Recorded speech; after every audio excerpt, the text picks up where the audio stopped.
Nuevamente, buenas noches para todas. Que el Señor les bendiga, estimadas hermanas. Mi nombre es John Eduardo Trejos. Soy de la ciudad de Pereira. Bueno, vivo aquí por la de Bonafón. Como ya lo decía la hermana Claudia, soy hijo de Arbelia. Mencionaba que vivo en Pereira, me congrego allí en Pereira Centro hace un poco más de 15 años. Soy casado, hace 3 años ya vamos a completar 4 años de casados y en la asamblea como tal trabajo en el programa de FEP y también con los jóvenes y en el Ministerio de Ancianos. Bien, hermanas. Muchas gracias por la invitación. Gracias por esta oportunidad de poder compartir con ustedes algo de lo que el Señor me ha regalado. Realmente es un reto muy grande, aunque me gusta mucho el Antiguo Testamento, pero poder dar un panorama sobre números es un reto grande. Voy a compartir con ustedes un video. En caso de que no se escuche, de que no se vea bien, entonces me avisan por favor para quitarlo y a seguir con la presentación.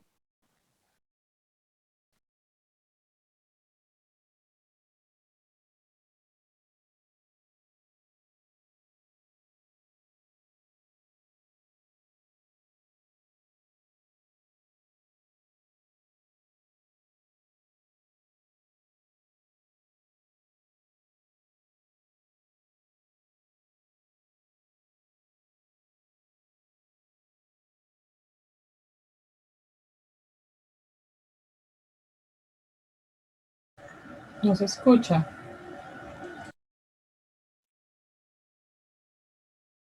Está sin sonido, John Edward.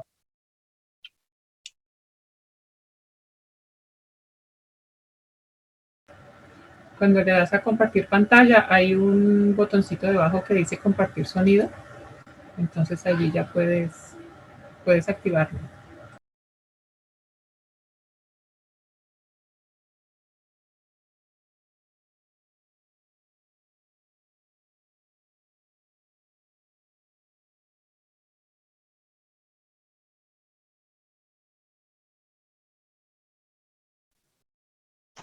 Bueno, al parecer el internet no está muy bien, entonces mejor lo editamos. Quizás más adelante les comparto el enlace. Es un proyecto que está en internet, se llama Proyecto Biblia. De hecho, lo pueden buscar, hace un resumen sobre cada uno de los libros de una forma general. Entonces, realmente son muy buenos videos, son animados aún para compartir con los niños. Bien, hermanas, esperemos que se escuche un poquito mejor. Voy a compartir entonces pantalla. ¿Están viendo la pantalla en este momento, no? No. Sí. Ah, no, la compartida no. Ahora sí. Ahora sí. Bien. Empezamos.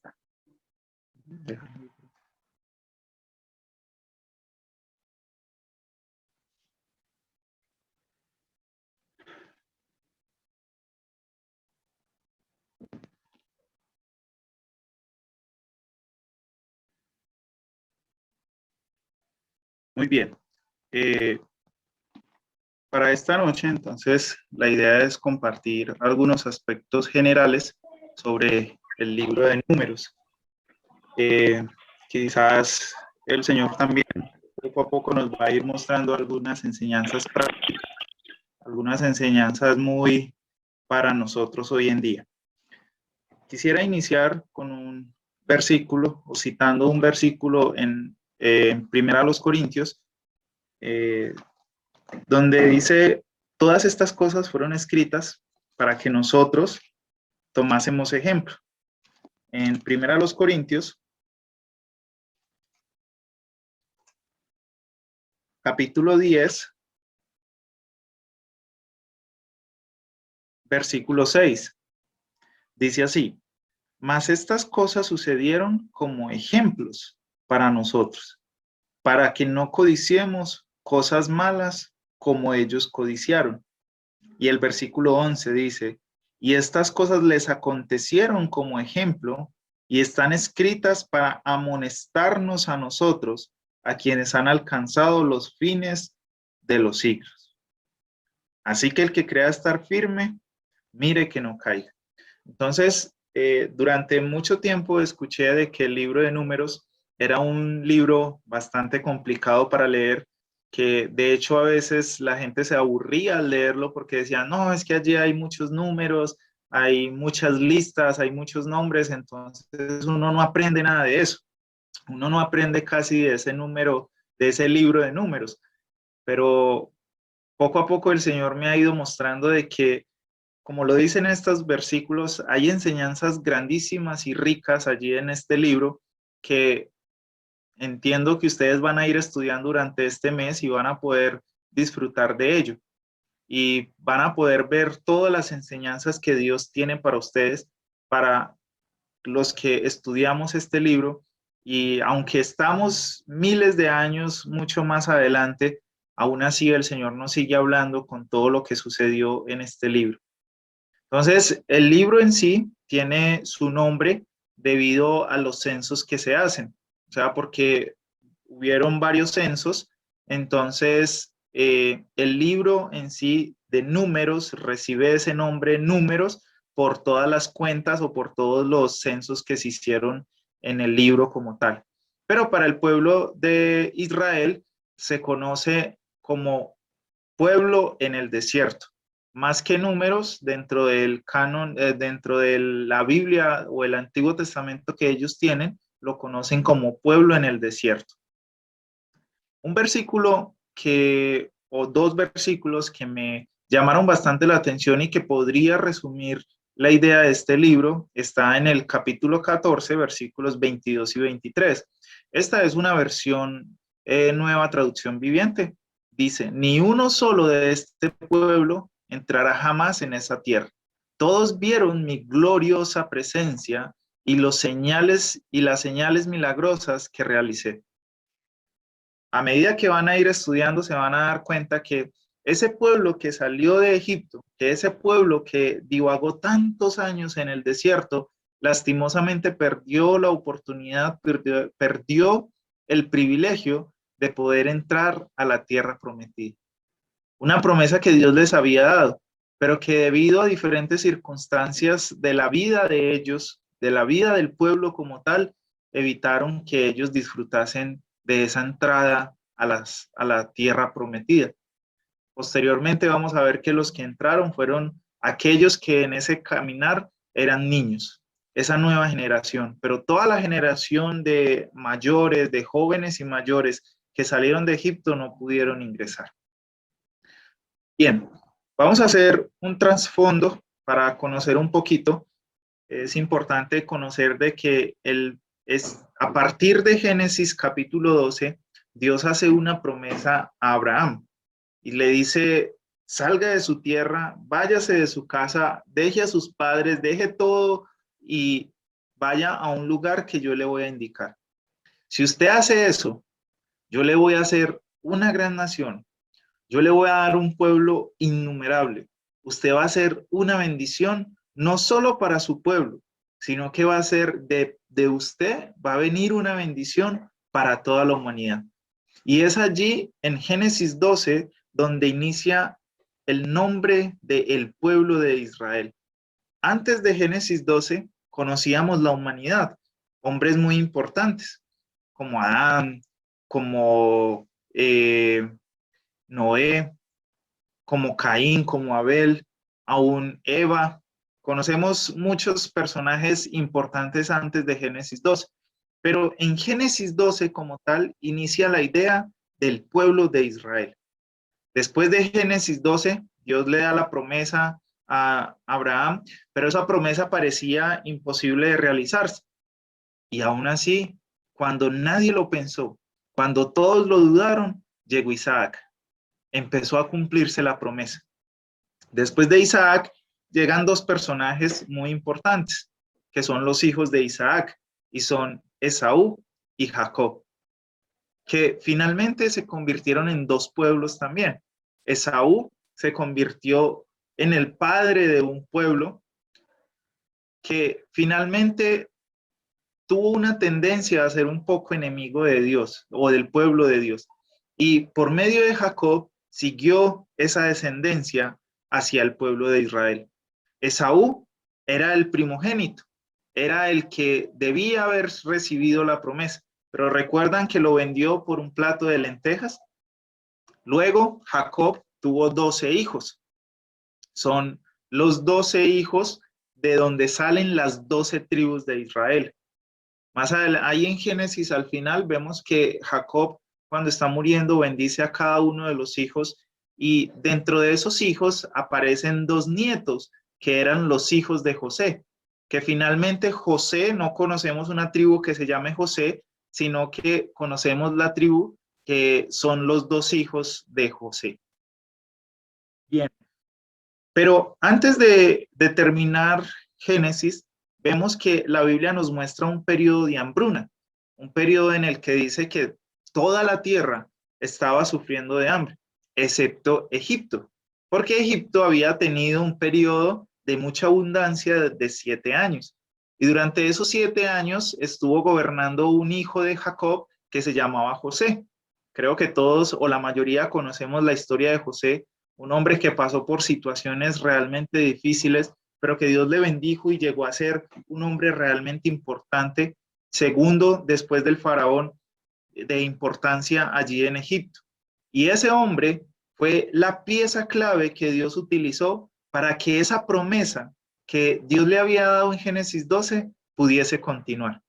Entonces, aquí hago una pausa para decir que lo que vamos a ver en Números también es que aunque el camino de la promesa a veces parece desviarse, a veces parece como que no se está cumpliendo, al final Dios, en su gracia, en su misericordia, provee una solución para eso.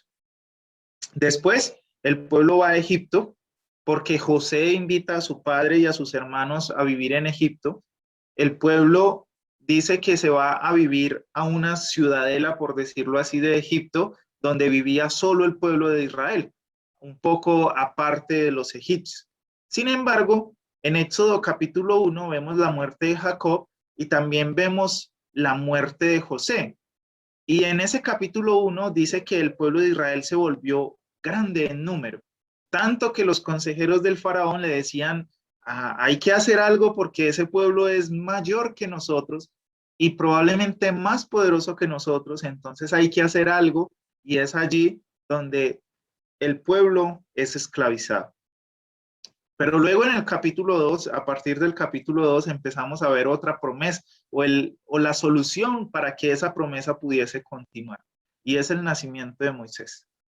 Y allí es donde empieza también un personaje clave en el libro de Números, no solo en Números, sino en Levítico y anteriormente en Éxodo, porque este hombre es el hombre que Dios va a utilizar para que todo el pueblo de Israel pueda llegar a la tierra prometida. Era la promesa, pero otra vez, tristemente, por el mal comportamiento, por algunas decisiones que tomaron una generación, no toda esa generación, no todas esas personas que sacó Moisés de Egipto pudieron entrar a la tierra prometida, excepto los pequeños, los que eran niños, que al momento de terminar los 40 años en el desierto, ya se habían vuelto hombres, ya se habían vuelto personas preparadas para la guerra y el servicio. Después vemos el llamamiento de Moisés cuando Dios le habla desde una zarza ardiente, y luego vemos que Dios le da una misión y era rescatar al pueblo de Israel. Esas 12 tribus ya se habían convertido en un pueblo inmenso y ahora estaba esclavizado y necesitaba ser liberado, porque Dios dice, he escuchado el clamor de mis hijos que están en Egipto y ahora te encomiendo que vayas y los rescates, que vayas y les muestres mi poder. Y lo más importante es que ese pueblo, cuando sea libre, va a salir para adorarme, para servirme. Creo que eso lo vieron mucho énfasis en Éxodo cuando lo debieron haber estudiado. Eso aparece desde el capítulo 4 hasta el capítulo 11. El capítulo 12 es, así como Génesis 12, Éxodo 12 es trascendental porque marca allí un comienzo. Durante este periodo de la Pascua es el preparativo para que el pueblo de Israel salga hacia esa promesa que Dios le había dado. Allí en la Pascua disfrutan, es una figura de un momento del Cordero que es Cristo, y muestra también ese momento de libertad, ese momento donde el pueblo ya podía salir. Luego vemos que el pueblo efectivamente salió. Desde Éxodo 15 al 19 vemos diferentes cosas, como que el agua era amarga. También vemos cuando Dios proveyó maná y codornices. También vemos cuando salió agua de la roca. Vemos cuando Jetro, el suegro de Moisés, le da algunos consejos y le da algunas direcciones en cuanto a cómo guiar al pueblo de Israel. Después vemos en el monte Sinaí, cuando Dios le da los 10 mandamientos a Moisés para que sean esas instrucciones que Dios le va a dar al pueblo de Israel. Finalmente, dentro de esos, la ley, es allí donde empieza la ley, pero la ley no es solamente los 10 mandamientos, sino que vamos a ir viendo que en Levítico, que tanto en Éxodo como en Levítico, Dios le da otras instrucciones que iban a ser parte de la ley. Entonces, dentro de esas instrucciones estaba formar o crear o construir, más bien, es la palabra más indicada, construir el tabernáculo. Mientras Dios estaba hablando con Moisés, el pueblo lo que pensaba era, hagamos un becerro. Démosle gracias al que creemos que nos sacó de Egipto, de la esclavitud. Aquí, hermanos, es donde vamos a empezar a ver qué era lo que realmente había en el corazón del pueblo de Israel. Porque Números, aunque no lo creamos, es el libro en el que más rebeliones hay. Números es el libro en el que desde el más pequeño hasta el más grande se rebeló, desobedeció, ofendió a Dios. Y empezamos a verlo aquí, cuando el pueblo, en vez de esperar a Moisés, dudó y empezó a adorar un becerro de oro. Luego, recuerdan que Moisés, al ver eso, quebró las tablas, luego sacaron unas copias y finalmente hay un momento para consagrar a los sacerdotes. En Éxodo 40 vemos que termina el tabernáculo y que después de ello dice que la gloria de Dios habitó en medio del pueblo de Israel. La gloria de Dios habitó en medio del campamento. ¿Por qué quiero mencionarles todo esto, hermanas?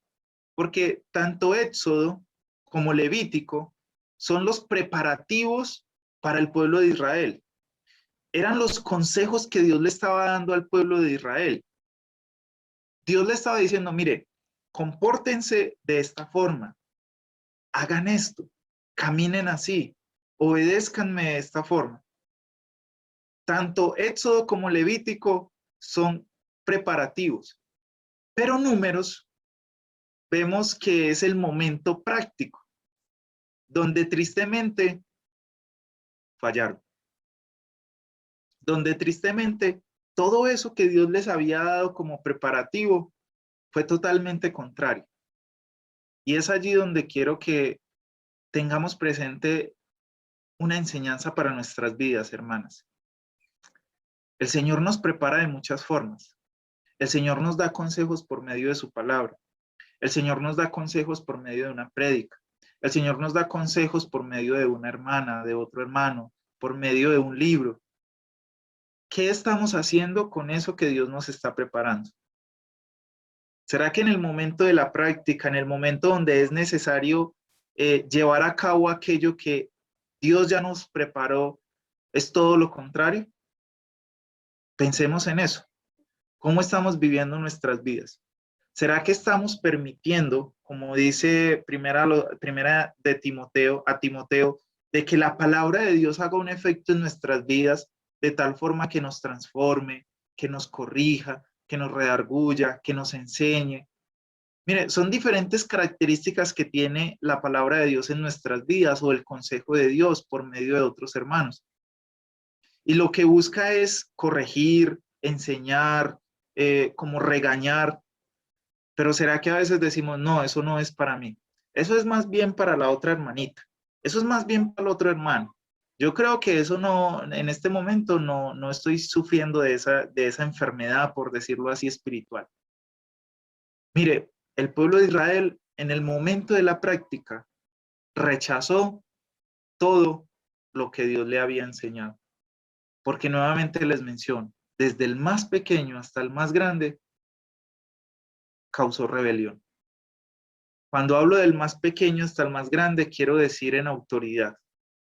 El pueblo se rebeló. María se rebeló. Aarón se rebeló. El mismo Moisés se rebeló. Los ancianos se rebelaron. Los que eran príncipes del pueblo de Israel se rebelaron. Y poco a poco, a medida que vayan estudiando este libro, se van a dar cuenta de que todos, absolutamente todos, fallaron ante la prueba de Dios. Tengamos cuidado de eso y oremos a Dios.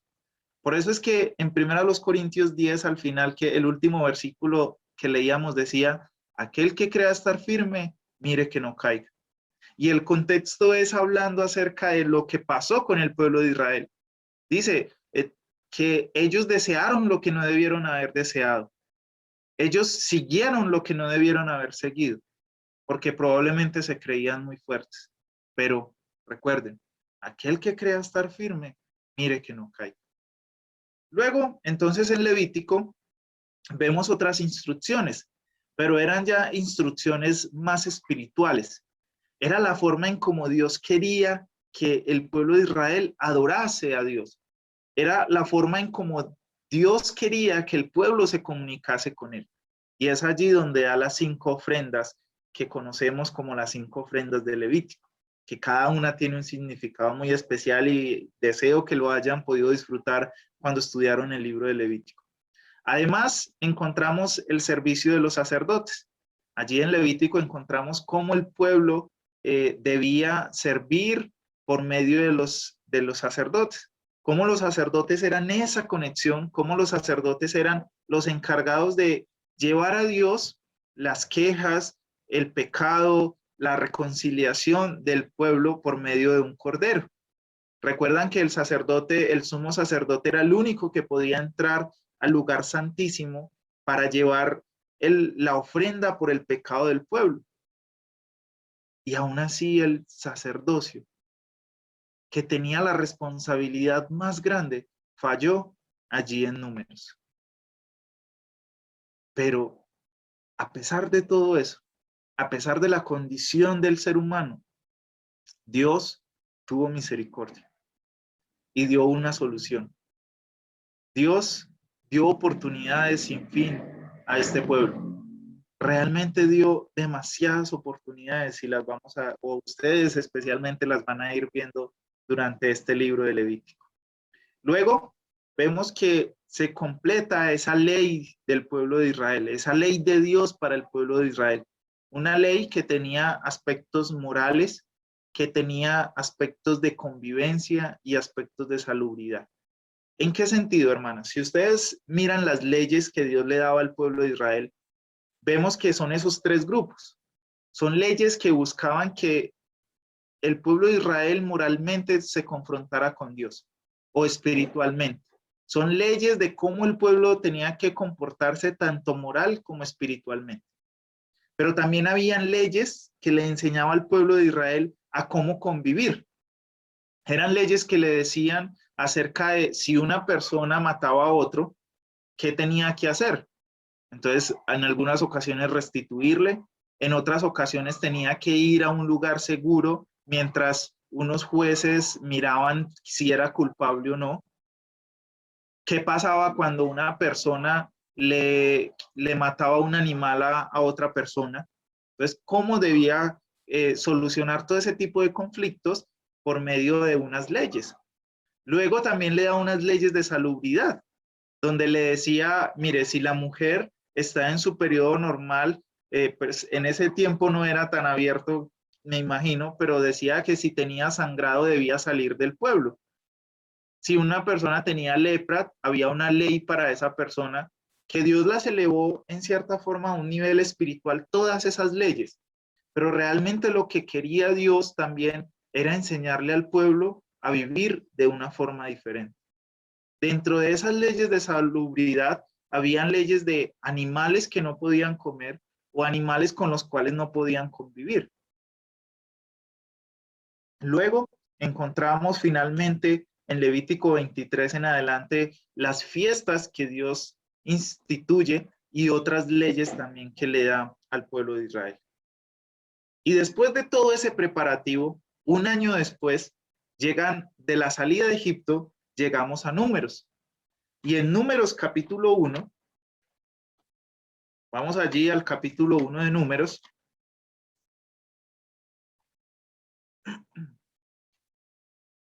Encontramos en el versículo 1 que dice, habló Jehová a Moisés en el desierto de Sinaí, en el tabernáculo de reunión, en el día primero del mes segundo, en el segundo año de su salida de Egipto. Ya se iban a completar 2 años cuando el pueblo estuvo en Egipto. Quiere decir que desde Éxodo 12 hasta Levítico, el último capítulo de Levítico, encontramos un año, que es un año de preparativos. Y aquí encontramos ya el segundo año después. ¿Qué pasa en ese segundo año? Vamos a ver un panorama general del libro como tal, del libro de Números. ¿Qué vamos a encontrar en Números? Vamos a encontrar algunos datos generales de personajes importantes. También vamos a encontrar los censos. Vamos a encontrar también que hubieron muchas rebeliones. También, a pesar de todo, a pesar de la maldad, a pesar de la desobediencia, a pesar de la negación del ser humano, Dios hace milagros. Y vamos a encontrar varios milagros también allí en el libro de Números. Vamos a encontrar la exploración, que es el momento en el que Dios envía a algunos personajes, a los príncipes, dice que envió a los príncipes a reconocer la tierra, y de allí también vamos a aprender cosas muy importantes. Y finalmente, vemos la tierra prometida como tal. Dentro de esos datos generales, encontramos algunos personajes principales dentro del libro, que son Moisés, Aarón, Balaam, Faraón, el pueblo de Israel como tal, y Josué y Caleb. Hermanas, si tienen alguna pregunta, por favor me la hacen. Si no sé la respuesta, buscamos la respuesta o se las quedo debiendo, pero no se quede con la pregunta. ¿Listo? Si de pronto no se escucha, no se entiende, también me lo mencionan para mirar qué podemos hacer.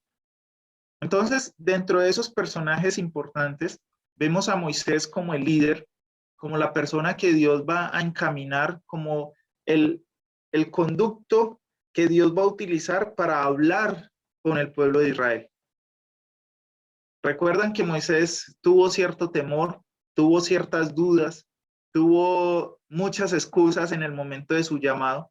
Entonces Dios le dice, listo, la solución mía es ponerle a su lado a Aarón.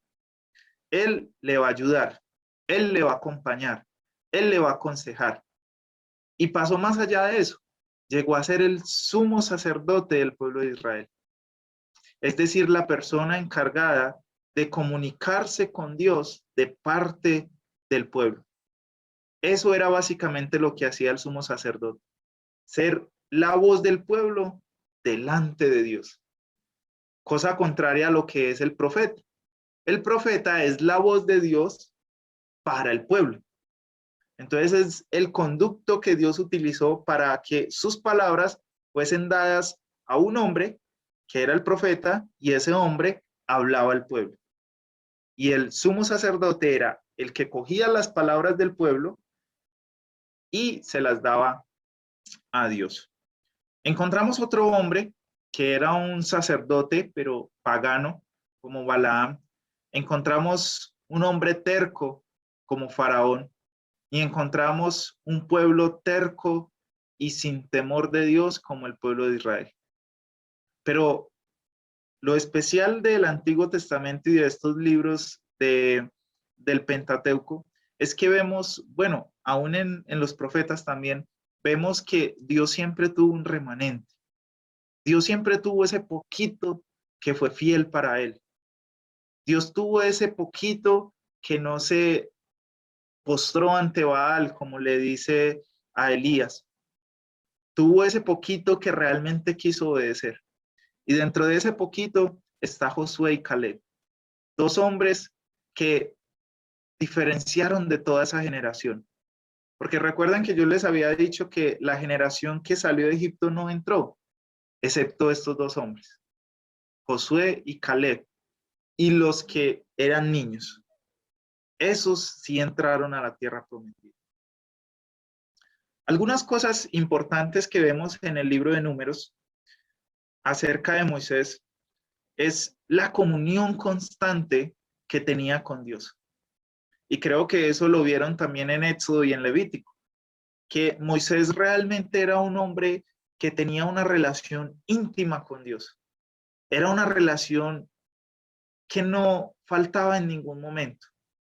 Y era una relación que no tenía obstáculo.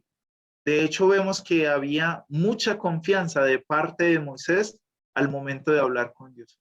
A veces creeríamos que es hasta un poco altanero cuando habla con Dios, pero realmente vemos una confianza grandísima en esa relación. Ya leíamos el versículo 1 al principio que dice, habló Jehová a Moisés en el desierto de Sinaí. Interesante que mencione eso, de que diga, habló a Moisés. Pero saben, hermanas, que nosotros también hoy tenemos ese privilegio. Si somos hijos de Dios, si tenemos el Espíritu Santo, podemos escuchar la voz de Dios. Podemos recibir el mensaje de Dios. Podemos tener una relación, una comunión. Y lo especial es que las promesas de Cristo es que esa relación va a ser para siempre. Dice que Cristo nos unió de tal forma a Dios que hemos sido reconciliados para la eternidad. Ya tenemos una relación con Dios. Pero esa relación hay que fortalecerla por medio de una comunicación. Hay que charlar con Dios, hay que escuchar a Dios y que Dios nos escuche. Y lo más importante, que eso que escuchamos de Dios lo podamos llevar a la práctica. Porque a la hora de la verdad, los mandamientos lo que buscan es eso. Aconsejarnos, guardarnos, mostrarnos el camino que no es y mostrarnos aquello bueno que Dios quiere para nosotros. Me gusta mucho esto y quisiera que alguna hermana lo lea, por favor. ¿Cuál era el concepto que Dios tenía de Moisés? Me parece maravilloso y muy interesante. Bien, una hermana que por favor nos ayude con esto. Leyendo Números 12 del versículo.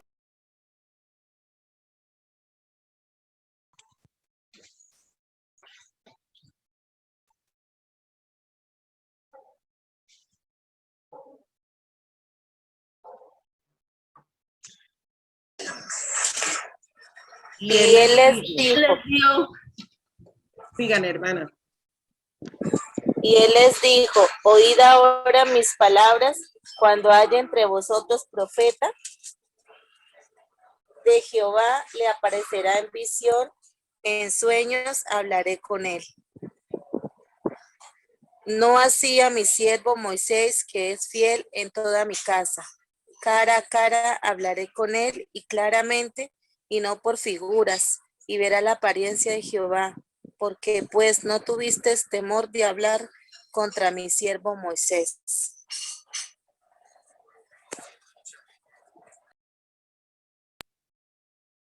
Para mí lo menciono como un concepto maravilloso, porque que Dios defienda de esta forma a Moisés me parece genial. Me parece algo grandísimo. Porque si ustedes ven en el contexto, es la murmuración de María y de Aarón contra Moisés. Y Dios le dice, mire, cuando el pueblo de Israel tenga profetas, yo me voy a revelar a ellos por medio de visiones, por medio de sueños. La forma en cómo yo me voy a comunicar con esos profetas es por medio de visiones, pero no con Moisés. Con Moisés es especial, con Moisés es único, con Moisés es diferente, porque a él me lo voy a mostrar cara a cara. De hecho, Moisés es de los pocos hombres en la Biblia que pudo ver el reflejo de la gloria de Dios. No vio la gloria de Dios, pero sí pudo ver el reflejo, un pedacito, la espalda de la gloria de Dios. Me parece genial cuando dice en el versículo 8, cara a cara hablaré con él, claramente y no por figuras. Realmente Dios también tenía un buen concepto a Moisés cuando vio que su relación se fortalecía. Hermanas, ¿cómo está su relación con Dios? Me cuestiono a mí mismo, ¿cómo está mi relación con Dios? Yo creo que eso es algo que tenemos que preguntarnos constantemente. Y volvemos, y qué pena que lo repita, pero volvemos a 1 Corintios 10. Aquel que crea estar firme, mire que no caiga. Y luego, al final del versículo 8, dice, ¿por qué pues no tuviste temor de hablar contra mi siervo Moisés? No sé si usted ha podido ver o pensar en eso. ¿Ustedes recuerdan cuál es el concepto o la figura que Dios tiene de Abraham? ¿Qué es lo que Dios dice de Abraham? ¿Recuerdan? ¿Qué fue lo que Dios dijo de Abraham?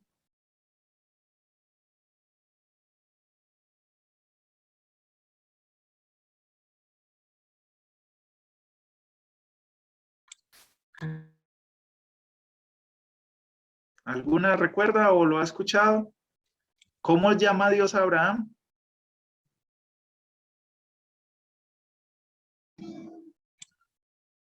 Lo llama amigo. Amigo. Qué interesante, ¿cierto?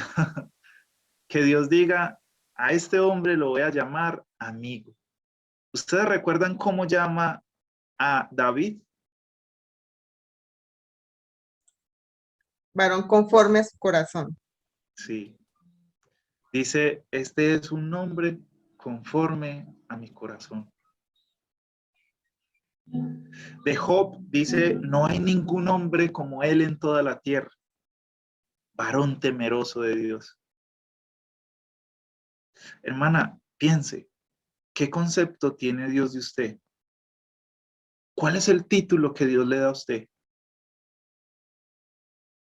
Eso depende mucho de nuestro comportamiento, de cómo estamos viviendo espiritualmente. La forma en cómo vivimos es el concepto que Dios tiene de nosotros. En Primera de Pedro dice que somos reyes y sacerdotes, y es un título que Dios nos dio por posición en Cristo. Todo lo que nosotros tenemos es porque Cristo nos los ha dado. Pero Dios también quiere que nosotros demos algo de nuestra vida, que sacrifiquemos muchas veces nuestro cuerpo, nuestra carne, nuestro mundo. ¿Qué concepto tiene Dios de nosotros?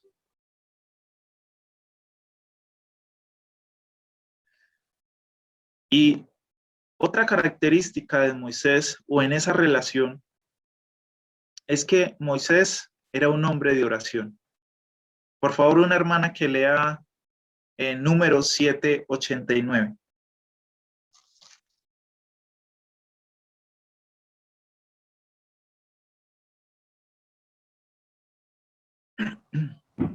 Y cuando entraba Moisés en el tabernáculo de reunión para hablar con Dios, oía la voz que le hablaba de encima del propiciatorio que estaba sobre el arca del testimonio, de entre los dos querubines y hablaba con él. Entraba para hablar con Dios y escuchaba la voz de Dios. Hermana, también el 10:1, por favor.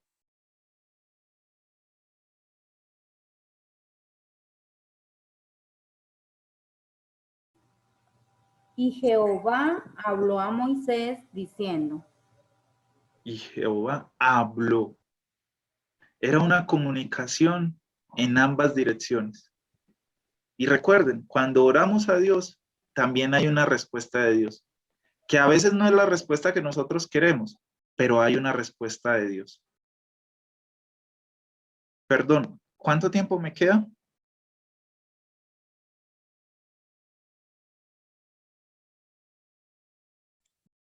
10 minutos. Podemos. Sí, 10 claro. minutos. Listo, perfecto. Voy a avanzar entonces un poco más rápido. Entonces, vemos que tanto en estos otros versículos, en el 12:13 también lo menciona y dice, entonces Moisés clamó a Jehová. Diferentes conceptos para ver que Moisés era un hombre de oración. Algunas fallas de Moisés las encontramos en el 10:31, cuando habla acerca de que, y él le dijo, te ruego que no nos dejes, porque tú conoces los lugares donde hemos de acampar en el desierto, y nos serás en lugar de ojos. Y si vienes con nosotros, cuando tengamos el bien que Jehová ha de hacer a nosotros, también haremos bien. Estas son expresiones que le decía o palabras que le decía a su suegro Jetro. Y me parece muy interesante porque él dice, usted va a ser los ojos o usted va a ser nuestros ojos. Usted es el que sabe. Y en toda esa relación tan perfecta que acabamos de ver, habían fallas. Porque en ese preciso momento confió más en un hombre que en Dios.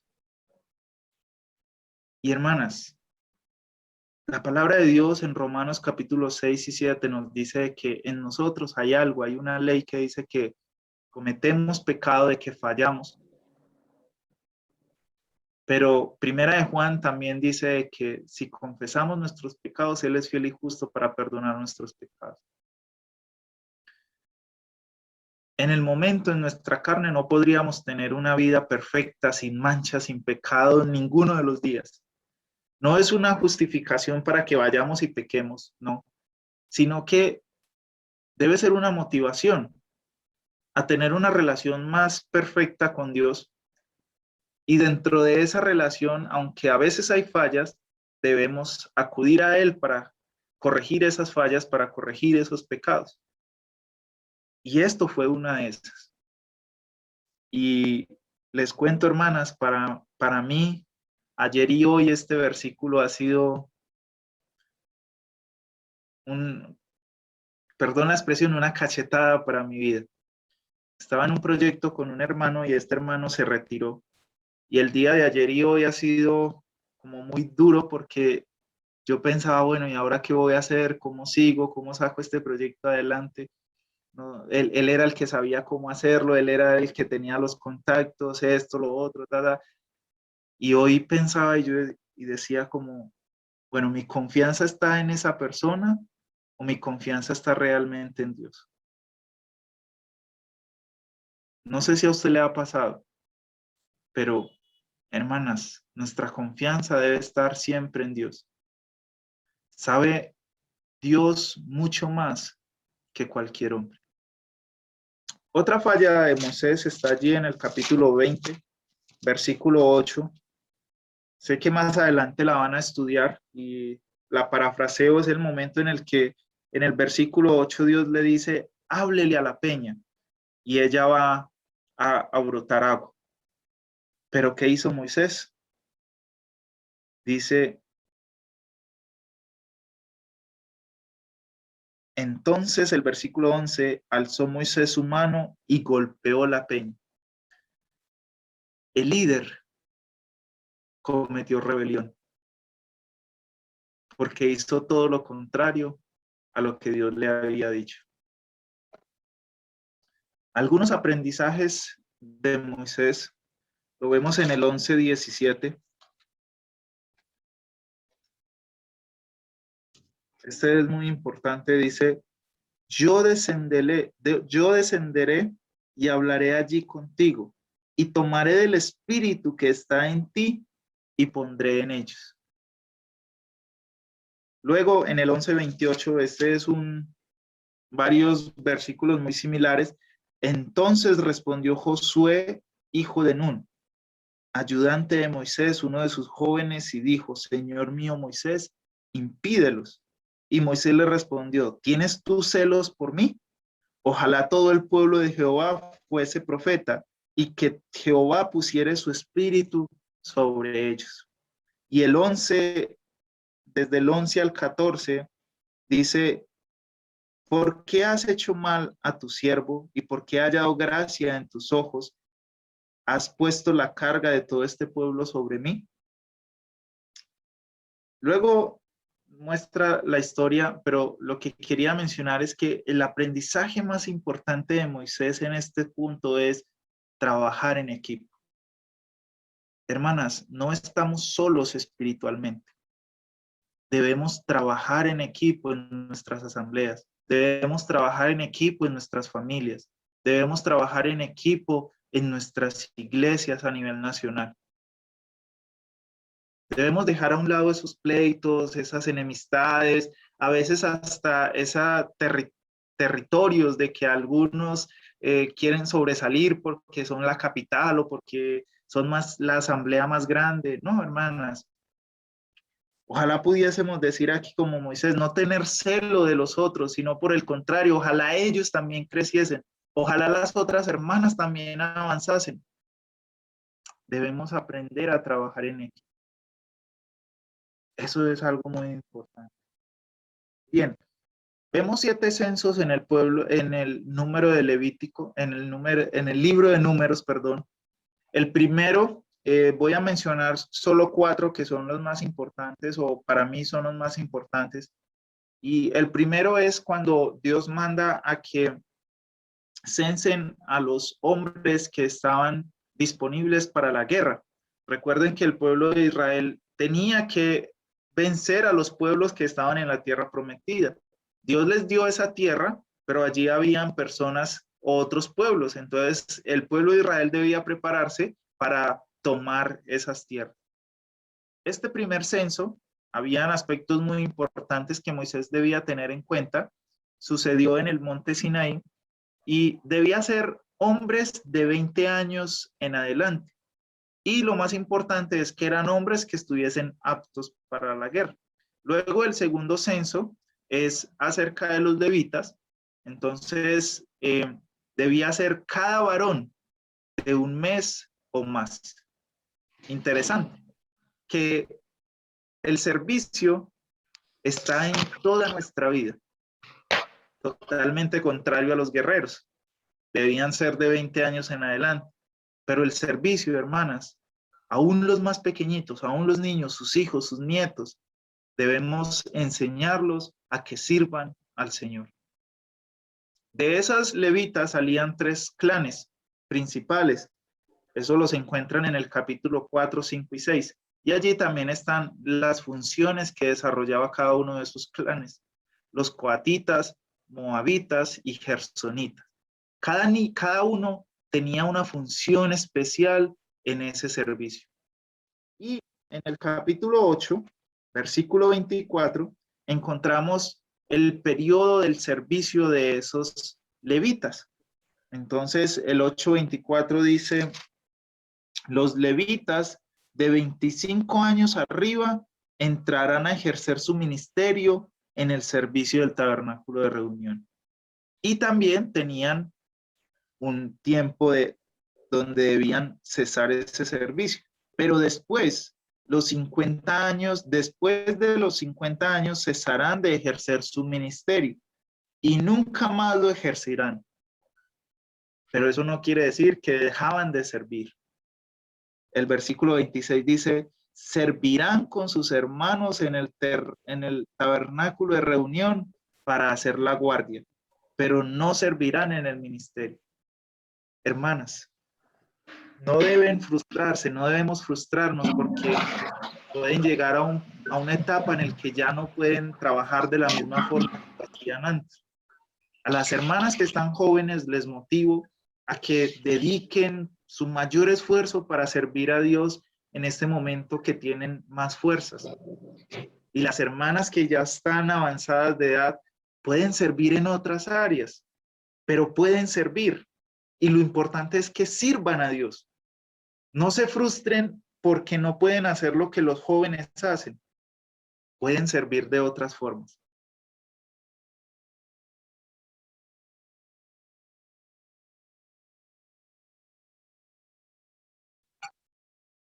John, ¿algo pasó con su audio?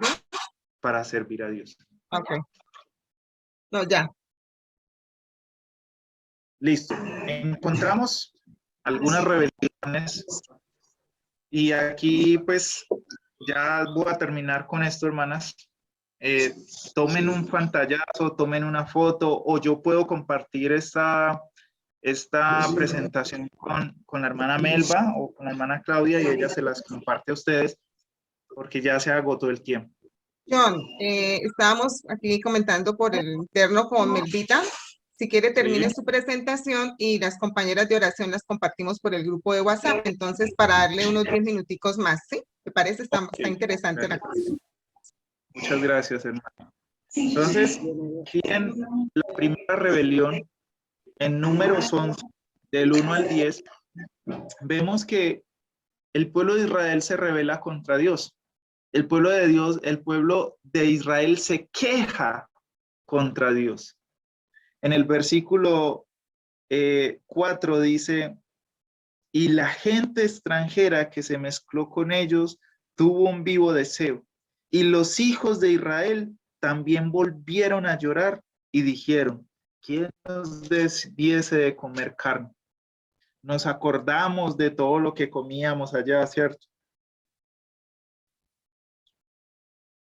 Y el versículo 13 dice, Moisés hablando con Dios le dice, desde el 11, perdón, y dijo Moisés a Jehová, ¿por qué me has hecho mal a tu siervo? ¿Y por qué no he hallado gracia en tus ojos, que has puesto la carga de todo este pueblo sobre mí? Era tanto la queja del pueblo que el hombre más manso se cansó de ellos. ¿No les parece increíble? ¿Cómo era la condición del pueblo de Israel para quejarse de Dios? Y ustedes lo van a ver, que Dios, el pueblo se quejaba y Dios les daba. Querían carne, Dios les dio carne. Hasta tal punto dice que luego les iba a salir por las narices, pero les dio carne. Querían alimento, les dio maná. Hasta tal punto de que se cansaron del maná. Querían agua, Dios les dio agua. Y aún así, el corazón del pueblo de Israel nunca estuvo contento. Hay un versículo, no recuerdo la cita, pero es muy importante para nosotros, hermanas. Teniendo sustento y abrigo, estemos contentos con esto. Debemos aprender a contentarnos con lo que Dios nos da en el momento. Y obviamente, queremos más cosas. Queremos que Dios nos bendiga.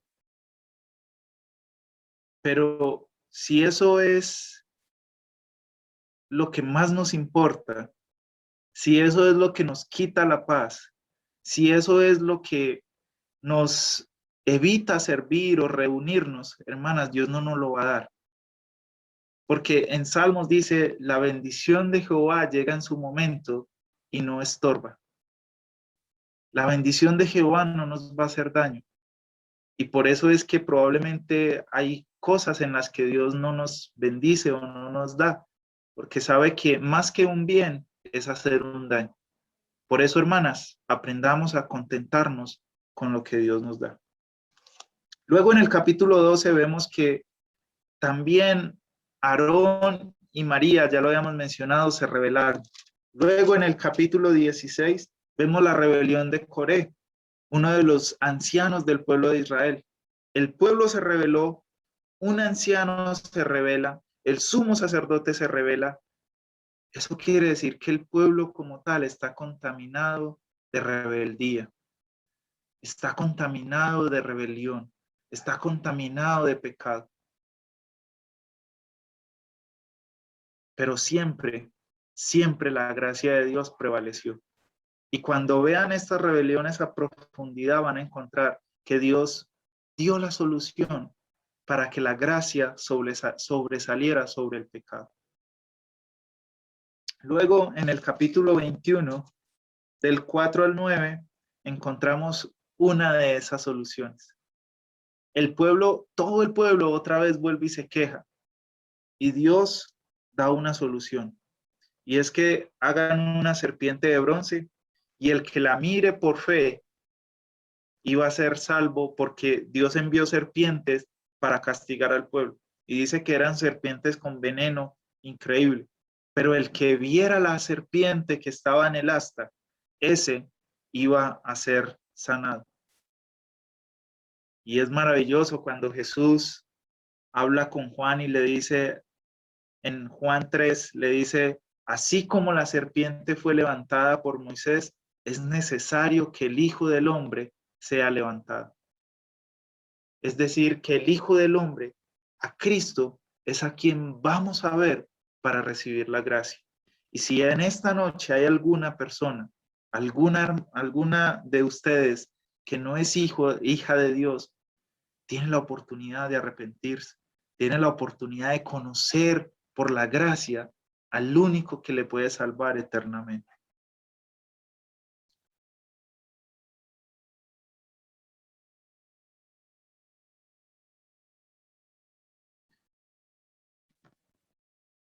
Finalmente encontramos algunos milagros que también muestran la gracia de Dios y muestran una promesa o muestran una solución para que la promesa de Dios pudiese solucionarse, para que la promesa de Dios pudiese seguir como Dios lo había dicho allí en Génesis 12.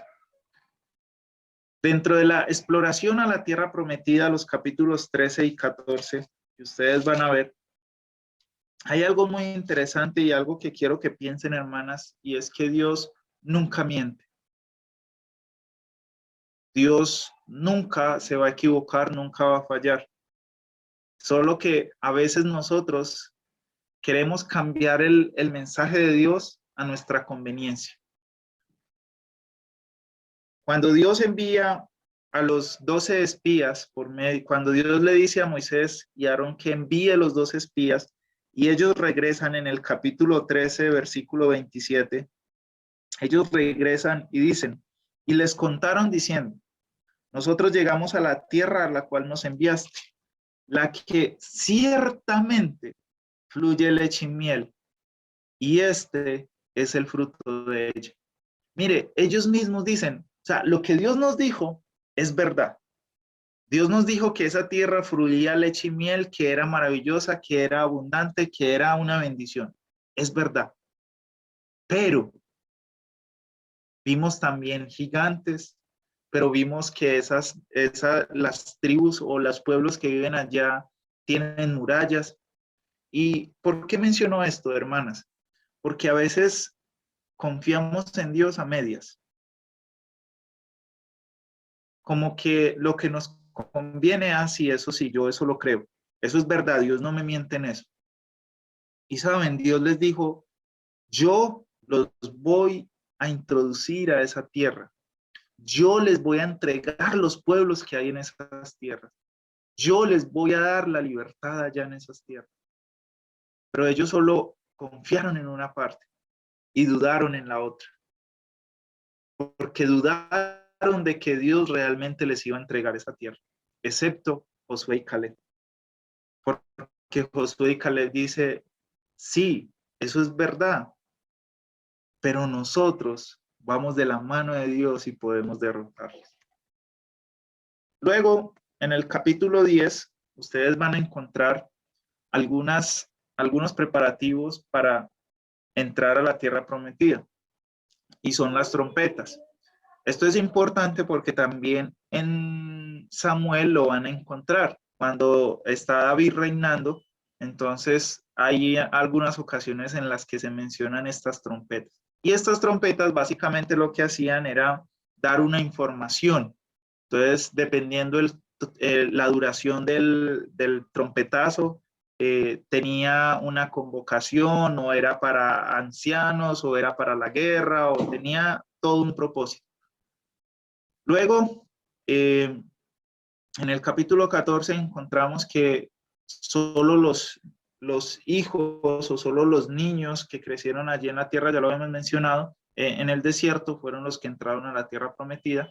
Y finalmente encontramos en Números algunas ofrendas o fiestas también que Dios dio. ¿Por qué mencionaba esto, hermanas? Porque tanto las trompetas como el hecho de que una nube y una columna de fuego fuese quien los dirigía, mostraba el hecho de que Dios quería que el pueblo de Israel confiara en que esa era la forma que Él quería dirigirlos, que Él quería estar en medio de su pueblo. Y aunque para ellos no fuese fácil de entender, aunque para el pueblo de Israel no fuese lógico la forma en cómo Dios estaba comunicando, Dios quería que el pueblo aprendiese a seguirlo, sin que hubiese un porqué. Y eso no quiere decir que dudemos. Nuestra fe no es ciega tampoco, pero a veces el porqué que le sacamos a Dios es para quejarnos, es para dudar. Entonces tengamos cuidado de eso, hermanos.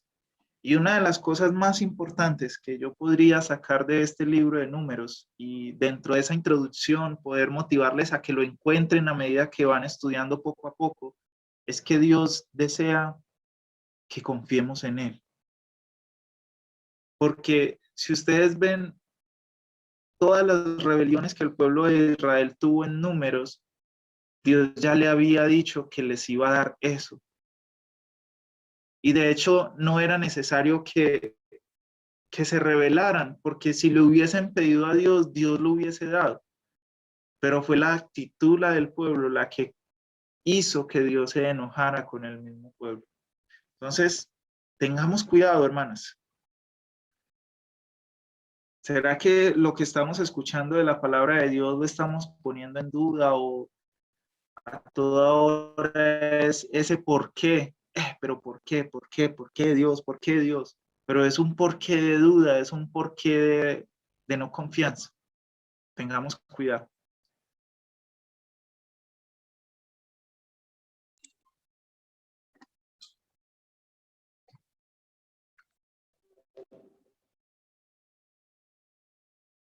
Muchas gracias, John Edward.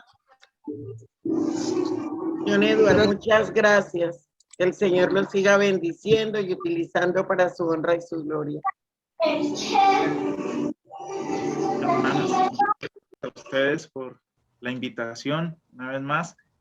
Espero que lo más importante es que la palabra de Dios haga ese eco en nuestros corazones, que no sea una palabra humana, sino que realmente sea de parte de Dios, y que realmente hayan podido recibir lo que habían estado orando a Dios. Que no sea algo humano. De verdad que gloria a Dios por esta noche. Una palabra extraordinaria. Que el Señor lo bendiga. Amén. Muchísimas gracias. Amén. Extraordinario. Qué Muchas bonito. gracias, hermanito. Gracias, Amén, hermano. Gracias, hermano Edward. Gracias. Si hay preguntas, yo creo que Eduardo pues está dispuesto a contestarlas. Por ahí veo una manita alzada de Carolina y Ana María. No sé si se quieren aportar o preguntar algo.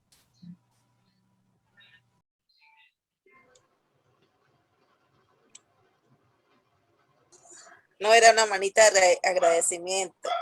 Ah, bueno, Carito, muchas gracias. Sí, muy contentas, ¿verdad que sí? Gracias al Señor por su palabra hoy. Y yo creo que es el preámbulo para que nos entusiasmemos con el libro de Números. Realmente hay cosas. Sí, Levítico nos sorprendió y vea que este nos va a sorprender, yo creo que aún más. Entonces, muchas gracias, Edward. Si Muy nos, lindo, amén, hermana. sí, muy lindo el mensaje de hoy. Sí. Nos quiere despedir, por favor, la reunión con oración, Edward, ¿es tan amable? Claro que sí. Señor, te damos gracias porque sabemos que tu palabra es viva, no es un libro de mandamientos, de ordenanzas, de prohibiciones, sino que es un libro de vida. Es un libro que lo que busca es mostrarnos el camino correcto, mostrarnos lo bueno que tú tienes para nosotros, Señor. Gracias porque es un espejo que muestra también nuestra condición. Y queremos pedirte, Señor, que lo que hayamos aprendido en esta noche o lo que tú nos vas a seguir enseñando, porque tu palabra dice que el que comenzó en nosotros esta buena obra la perfeccionará hasta el día de Jesucristo. Todos los días, cada día, es un procesamiento espiritual en nuestra vida. Es un trabajo que tú haces, es un molde, un moldeamiento lo que tú haces en nosotros, Señor. Por eso ayúdanos a ser sensibles a tu voz por medio del Espíritu Santo y poder dejar que tú trabajes en nuestra forma, en nuestra vida, en nuestra condición, para que cada día seamos más dignos hijos tuyos, Señor, hijas tuyas, Señor, para las hermanas. Bendícenos, bendice cada una de las hermanas que se ha conectado en esta noche y anímala para que pueda continuar hasta el final de este libro. Lo pedimos en el nombre de Cristo Jesús. Amén.